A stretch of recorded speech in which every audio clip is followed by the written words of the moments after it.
Welcome to the Finish Out. I'm joined today by Jason Oehlke, the Executive Vice President for FS Builder Resources. I'm so glad you took time out of your schedule today to join me. Welcome. It's my pleasure.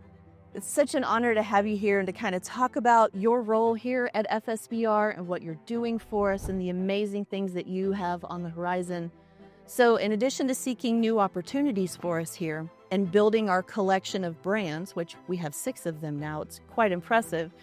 Tell us a little bit more about the different synergies and communication and exactly what you're doing to blend all of these different companies into our brand. That in itself it's the challenge. As you know, we've been watching each one of these companies grow independently for so long now. And as we see what the builders' needs are, at the same time, we're seeing what opportunities we have to better service those needs that the builder's looking for those synergies. It's putting the companies together, bundling services, looking for synergies within each organization, and what are we going to do to better service the builder? Right. One of our newest additions to our collection of brands is Lido cabinets. So kind of talk a little bit about why you chose Lido and what they bring to both the builder side and the custom builder side. Yeah, that's really exciting, and it's something that's dear to my heart in the sense as much as I love manufacturing and I love seeing something come from raw goods to a finished product, it's about adding the incomplete pieces that we're doing to provide that service that I spoke to the builder. And looking at Lido, where it's a Me Too product, you can go find cabinets just about anywhere in any market, and it's being added to more flooring companies, Right. and people are bringing on products. It's the people that's in the organization that we focus so much on. Who are the experts in the industry? You know, who's not just innovative, but who is concerned about bringing a quality product to the marketplace as they are making sure that they're on time. Making sure that it's meeting those builders' expectations. Right. There's some incredible things that Lido is doing as well in regards to safety in their warehouses. They have an entire system in place for tracking all their material. It's quite an exceptional company.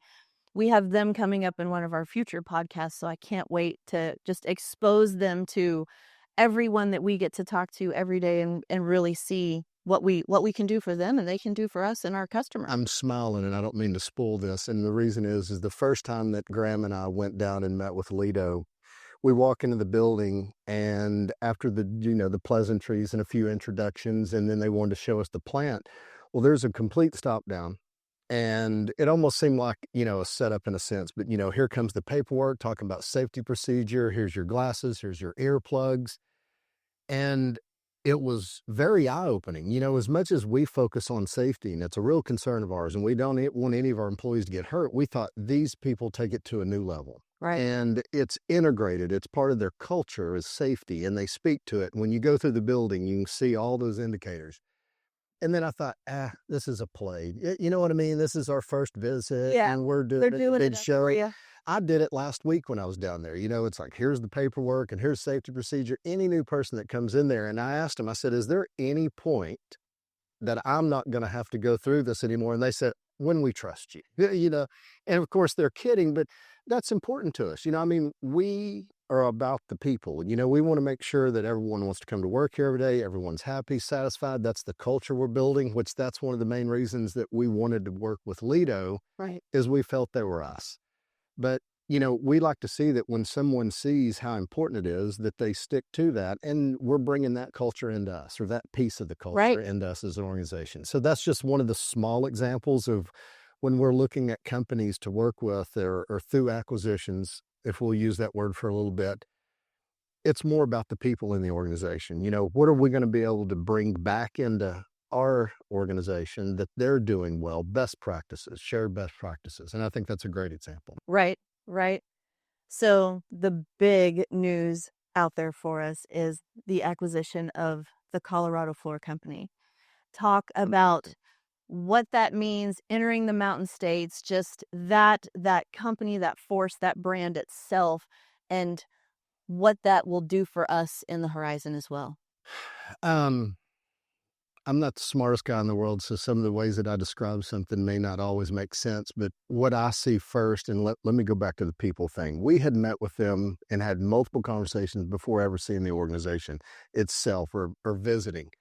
But we knew when we were meeting with them, they're us. Right. I mean, having the conversations with them, their level of excitement, they're stewards of the industry. They not only know the product, but they know their customers, they know their competition. They had great relationships with all their vendors. That's what we strive for. So, okay, there's a certain level of comfort. Then when you look at what they've accomplished in a market that's not always brought up, it's Texas and it's Florida and it's, Tennessee. And well, they've made that a very important piece of the United States. And what it brings to us as an organization is it help us not just widen our footprint, but deepen our footprint. Absolutely. And what I mean deepen that is, so we get to branch out in the United States, but we have some other products that they're not involved in. And let me explain that. When I say they're us in more than ways than one. You could almost look back in our history and you could see where they're at on that timeline as they're growing. And we think we remember being there. So we're not a part of a company that just does some of the same products, flooring, countertops, cabinets. They do some window coverings. We're going to be able to bring other products in our FSBR family to Colorado to deepen that footprint. Right. And then we're building a successfully strong sales team out in Tampa. She's chomping at the bit to get her design studio open out there. Talk a little bit about the Tampa market, what it means to open our brand out there, as well as what we're doing out in Orlando. It's putting the pieces to the puzzle together. When you're in Orlando and Tampa, where, used to be an hour away, now with traffic and everything else, which brings me to my point, as it's growing and they're coming together and you have customer base in Orlando, the same customers in Tampa, and you're not able to have those conversations about how can we bring these together. It's just completing it to where we just kind of finished through the Florida market, broadening it. Colorado's already there. That was something that was exciting about Colorado. They had a wide footprint. Not only were they in the Denver marketplace, but they're also in Colorado Springs. They were starting to work up in the Loveland area, going north. That's what we need to do in Florida, in my opinion. Yeah. It's exciting to really build their programs that's going to be displayed in their galleries. From here, and that I get to be a part of that, it's very exciting to learn that new market, learn the Colorado market, and really see what unique products we can bring out there, because we're always trying to stay ahead of design in addition to everything else that we're doing with our brands. Really just keeping our footprint out in front of the competition. It's one of the things that sets us apart, and with expanding our footprint, all the different brands that we're incorporating, all the new merchandise that we're able to build with all of our different manufacturers, and having that foothold on the design side, I think it's really going to help all of those galleries have the most current, cutting edge material, really broaden what we can do on the home building side, from the regular track builder to more of the luxury builder to the really high end super custom. It's very, very exciting what we're going to be able to do in all of those different galleries when we get all the right people in places. Well, they're excited because, one, that's something that they haven't focused on in the Tampa area in the past. Two, they got a secret weapon in Jeannie to help bring this to, there's a lot to offer us. And thanks to you of what you've helped us with here in the Texas market, now that we can bring that to Colorado and bring it to Tampa. Right. And focusing on Tampa, well, first of all, what we've put together as a team is amazing. They're very well accomplished. Going back to, we look for the people, who's going to help, who thinks like us, who's going to be willing to grind and be a part of that fight. Right. But also, they have somewhat of a path that they understand that what we need to do to be successful in the market. And then we bring the additional items, and I don't want to call them ancillary and kind of demean that product, but I mean, we bring resources to it so we can help build. Right. And Orlando is going to benefit from that, because now when there's conversations happening in one of the two cities, then it's nothing for us to say, okay, listen, what can we do for you as a whole? Now that we're representing a bigger piece of the Florida market. Right. That's big. And all the support staff that we have here at the corporate office, from our customer service team, all the way through all of the various levels of our sales team that we have, and really being able to service our customers at a different level, put them first, put their needs first, find the right products for those particular customers, and then, you know, offer every bit of support from the purchasing of the material to getting that material installed in the homes. Those are synergies, and I don't mean to interrupt you, and those are things that we're being very careful and strategic about.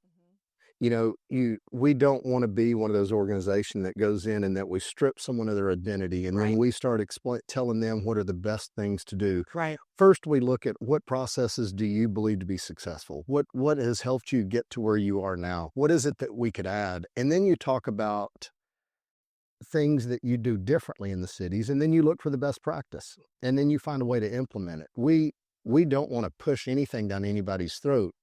We see success, we just wanna add to it and build onto it. Right. We don't always know better. I mean, we see that all the time. And when you talk about the efficiencies, and not to just drive in the boredom of just the business aspect of it, you wanna centralize, but you wanna be careful about it. True. When we are a company built on service, we wanna focus on that, and just because we saw an opportunity to reduce costs or reduce overhead because we can centralize or create a synergy here, we look all the way down to see what's the final result. Are we gonna, degrade again? Yeah, we don't want to Something that's degrade anything. absolutely. Right. Yeah, it's important. Right. And we want people to be free thinkers. We don't want them to be afraid to have ideas. And just as the meetings that we've been having in Colorado recently, and as I've been working with Carl and his team in Tampa, I usually ask him, what do you think first? Right. And then after I hear him, then I understand better how I might present an idea, or I just shut up because I'm like, that's better than anything that we're doing. So we want to have an open thought process like that. Right. I've even experienced that on the product team. You know, Nate Fisher runs all of our products for all across the country. And he's one of the most forward thinking individuals that I've ever met in my whole life. And just the ideas that he has, and being able to vocalize, you know, things that I've experienced in the industry as well, and things that are working out in the industry, and bring that home building side to this side of the table. It's been incredible. It's really been a unique experience that I've thoroughly enjoyed. For us as well, sometimes the two of you together can be like a tornado. So there has to be an execution piece, right? And that's the boring part of my job. It's all about executing. No, but it keeps everybody on our toes. And, how are you going to be a leader in the industry if you're not out trying new things every day? Right. And it's accepting the fact that you're going to have failures. And every one of those failures, actually, I believe that for the most part, if you had some thought behind that, it's still a step forward. Right. My joke, here in the office is I've paid the dumb tax. I can tell you a lot of things not to do, from mistakes that I've had. And I guess it comes from being old. But, that's why I think I love coming to work here every day, is people allow us to think about how are we going to be better? Right. How can we do something better for a certain employee or a certain department or a branch that we have? And we just continue that all the time. Right. Right. Couldn't have said it better.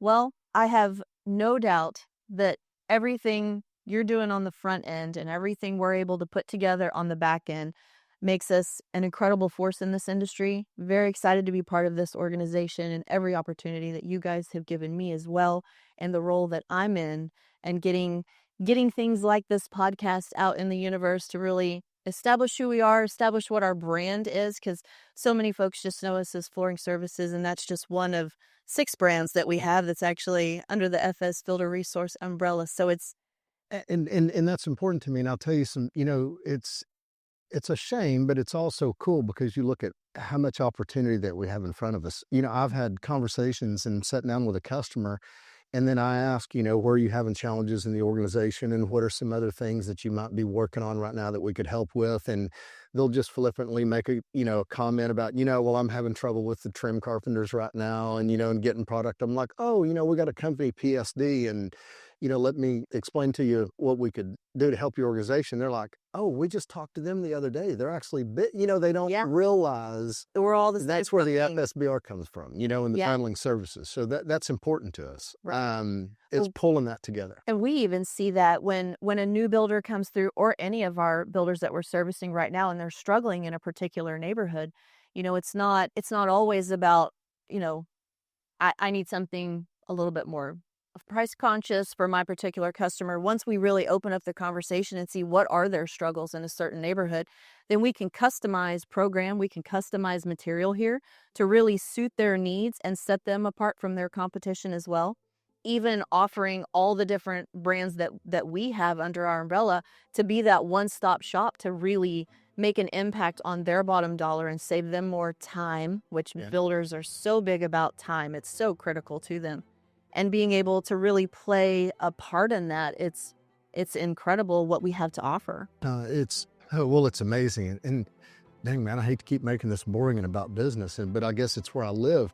So when I see that and I see these different branches and the different brands that we have within FSBR, what I look at is I find ways to just make us smarter and more efficient and more effective to the builders, so that it's things they don't have to think of. And so many of the products that we work with, they touch each other. Yep. How do we communicate between those companies? And then so I want to be like the referee on a field. You're supposed to be invisible. You know, an umpire on a baseball field, he shouldn't be a part of the game. Well, I don't want those things to be a part of the game. I want it to just be understood that because of everything that we provide to you and that connectivity, we don't want you to think about. Right. We want to bring something to the market to where the invisible piece is one of the most important pieces. Not to take anything from design, got to have something to sell. Not at all. It's got to be pretty, but you got to be able to execute, right? True. And then make the builder not have to worry about it. Let him go worry about some other trade. True. Well, I really, really appreciate you sitting down with me today. It's been a pleasure, as always. One of my favorite people here. Don't tell anybody. So from everybody here at FSBR, we thank you for your time today. Stay tuned. We have a lot more really cool, unique things on the horizon. A couple sneak peeks coming your way as well. But from everybody here at FSBR, this has been the Finish Out, because it's what we do.